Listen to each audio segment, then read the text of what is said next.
मी दोनच गोष्टी आपल्यासाठी सांगेन.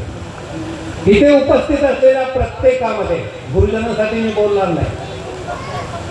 कधी कधी तर मला असं वाटतं की त्या कोपऱ्यात एखादा असलेला स्मरणाला साधक तो सुद्धा माझ्यापेक्षा अधिकाराने नव्हे तर पात्रतेनेही थोर आहे.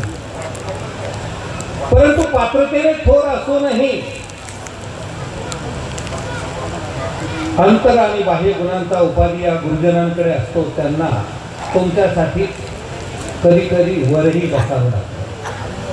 मला फक्त एकच संदर्भ सांगायचा आहे की दादोस या परमार्गाला या ठिकाणी जन्माला आले की ज्या दादोसांना पहिल्यांदा अंबाबाईच्या ठिकाणी जर दर्शन झालं, विलक्षण महापूजा अवसरात स्वामी आहे. घोड्यावर बसल्यासारखा एक पाय इकडे एक पाय इकडे आहे.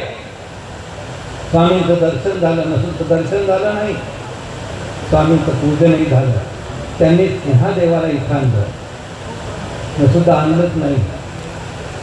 त्यांची स्वामींच्या इच्छेची आवडी श्रद्धा प्रीती तुम्ही सगळे जाणते आहात.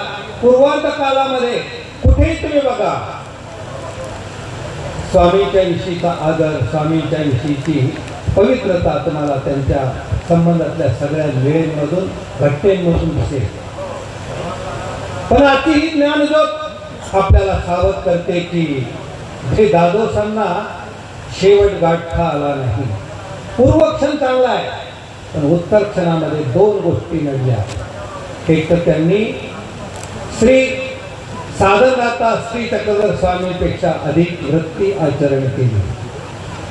लक्षात ठेवा, अधिक वृत्ती जी आहे ना ती आपल्याला पुन्हा झिरोचा झिरो करू शकते.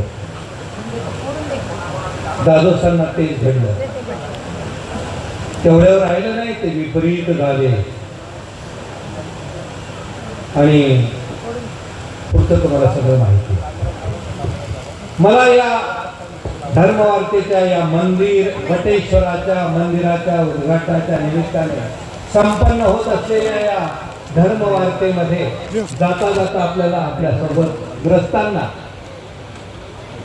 साधूंना काय सांगायची गरजच नाही, परंतु ग्रस्तांना खास करून सावधानता ठेवायची आहे की आपल्या गुरुनिमित्तापेक्षा अधिक वृत्ती आपल्याकडून घडणार नाही याची आपण काळजी घेऊया.